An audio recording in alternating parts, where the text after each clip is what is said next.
Hey guys, welcome back to Curtis Customs. This video is going to be reworking the Holley Terminator Max X ECU EFI harness with trans control. We're running the 4L80E transmission along with the multi-port LS fuel injection. So what I'm doing is just taking all of the not old, but factory perforated braided loom that comes factory with all the Holley kits. I'm not really a fan of it because you can see through it, weather can get through it, dirt, grime, driving anywhere in Arizona on the freeways with dust and street sweepers and everything blowing by, plus you get a little moisture during monsoon season, or if you're just washing your car, uh, dirt always seems to find its way inside that harness and dry out the wires. So what I'm doing is just pre-fitting everything because we're going to shorten and lengthen wires to fit our specific application.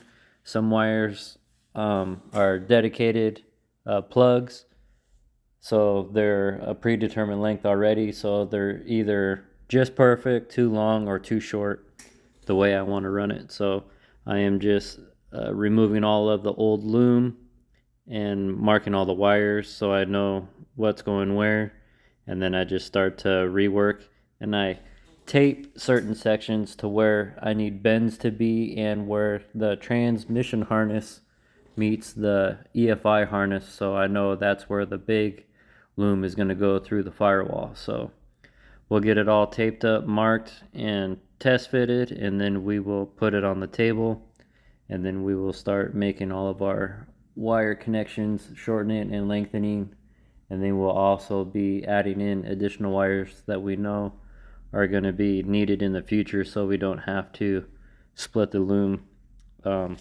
rework the harness again. So stay tuned. It's a lot of fast forwarding. I think if we're at like 5 times speed, so bear with me a little bit, and then we'll get on the table.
Now that I have all of the OEM loom off, now we're going to start making all the connections, plugging in all of our clips, our sensors, our TPS, and then I will start laying wires in where I want them to go, and then I will just take small amounts of electrical tape or 4-inch zip ties, and I will just pick the routing that I think is best, and then just start building and shaping the harness as I go.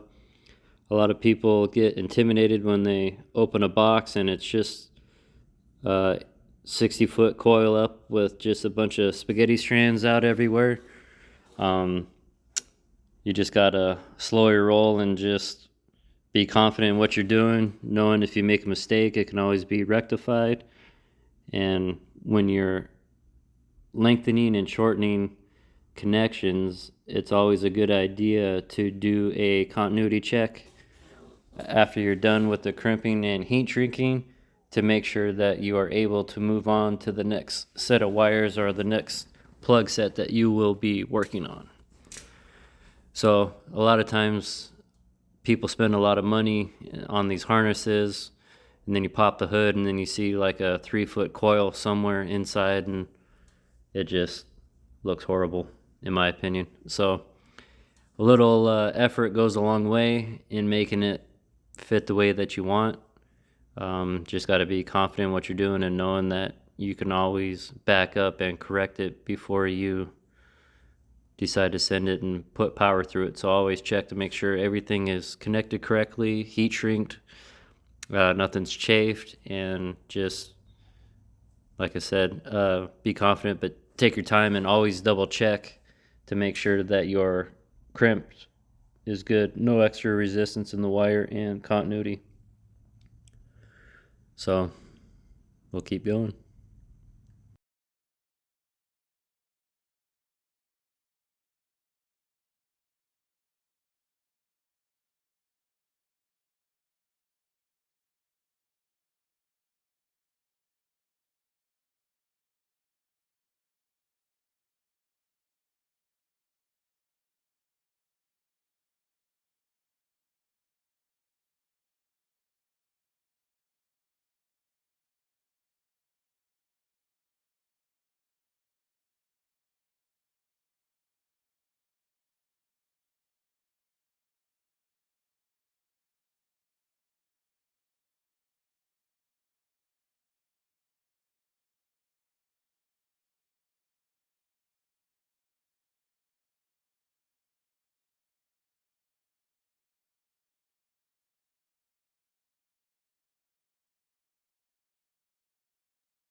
Alright, now that I got the fitment how I want it, now it's time to take it off and we'll put the harness on the table.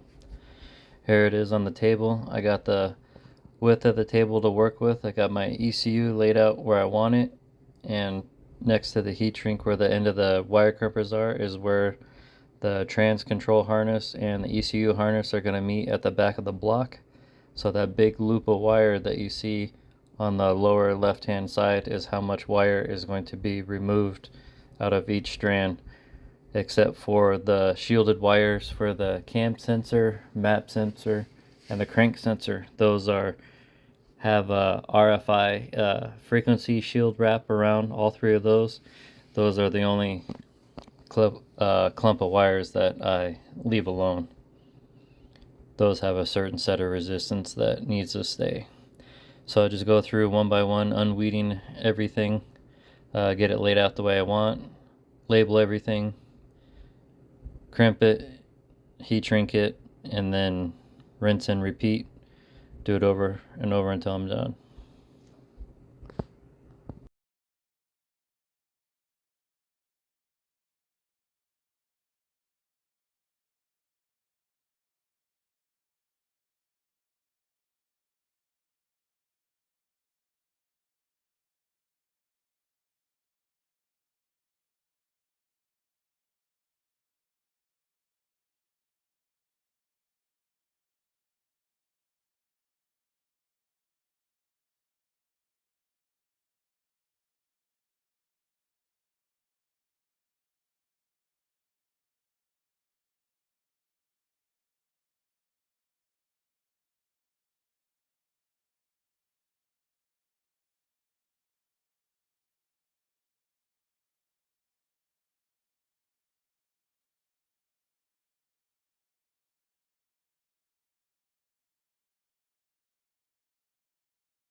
Once all the wires are cut to length and fitted, and I like what's the length and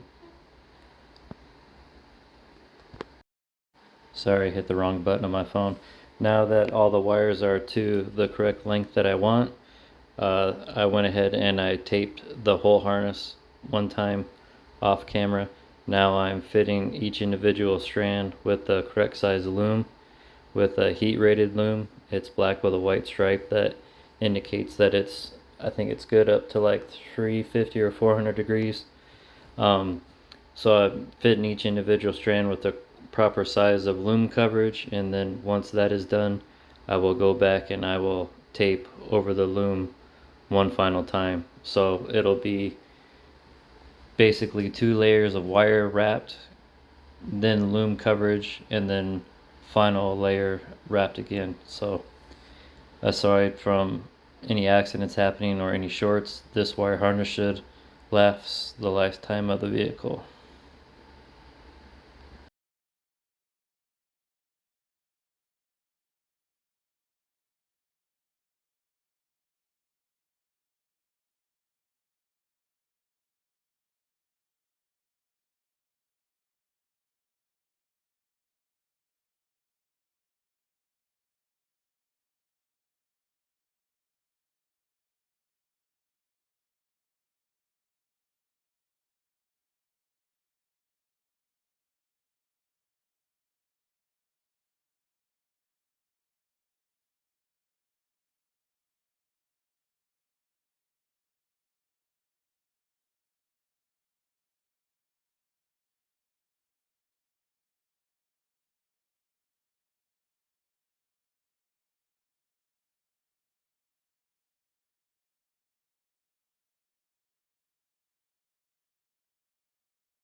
All right, we just finished reworking the Holley Terminator X Max ECU and Holley harness with trans control for the 88K5 Blazer that's got the 408 stroker LS and the 4L80E transmission. This is how much we shortened, and we lengthened some other wires to fit our application, so it's not just a bunch of wires going everywhere. So we got the transmission control wires all done up, and then we have a Dakota Digital kind of tattletale shift indicator that'll transpose up to the gauges. We got the wideband. We got the coils, injectors on the driver's side. We've got the cam, air intake temperature, TPS, all that jazz. Fuel pressure sensor. We're going to have a fuel pressure sensor on the regulator. Oil pressure, injectors, map, crank, other coils, other injectors. We have a snub harness for the CAN bus connector. And then we got the trans control to the brake pedal, the blue and white wire for the tach, and then our keyed ignition is going to go to the new American Wire fuse box that we're going to be mounting in and doing new chassis wiring. So we lengthen all of the power and ground wires to go to the battery, and then we have all of our wires that we are going to terminate at the battery and our remote fuse box and 30 amp relays. So let's put it on the truck.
problem is sometimes the end of these plugs on the TPS and the fuel, the wire cage will come off and get stuck in the actual sensor, so you got to pull them out, click them back on in order to plug it back in.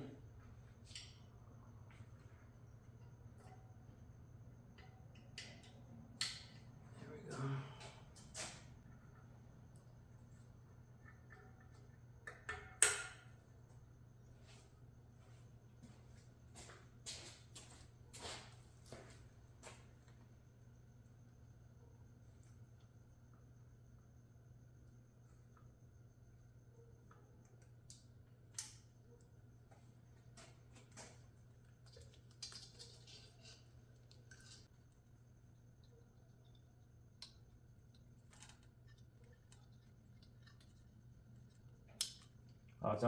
Our auxiliary inputs and outputs. Pigtail will be back here, so down the road if we need to add any more components, we just plug in the pigtail harness and then we can go inside the ECU.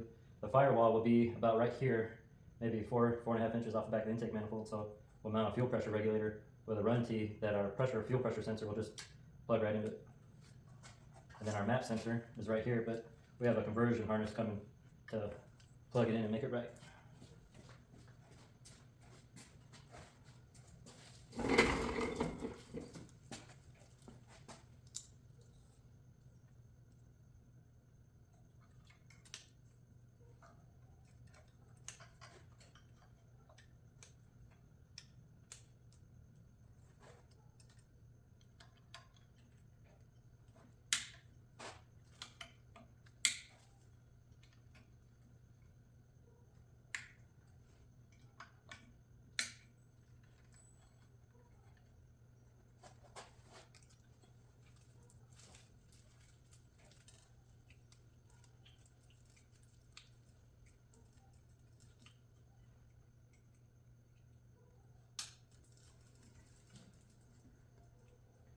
And the grounds will go to each one of the heads.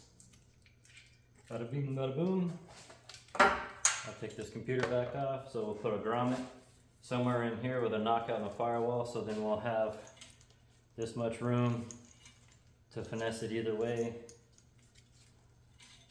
to get it inside the interior of the firewall, and then make our connections in there. Then once we set the body down, our switch pigtail will run down the front of the engine, down to the frame. Battery tray will be about right here. We got this much that we can work with, so everything will be hidden and good to go. And then our air intake temp we make our air horn coming out for the filter. Sensor will mount in there, plug in, and power chain is wired. It's a lot easier when there's no body on it for sure, or else you're fighting under a hood or on a treetop creeper trying to get around. But let me know what you think.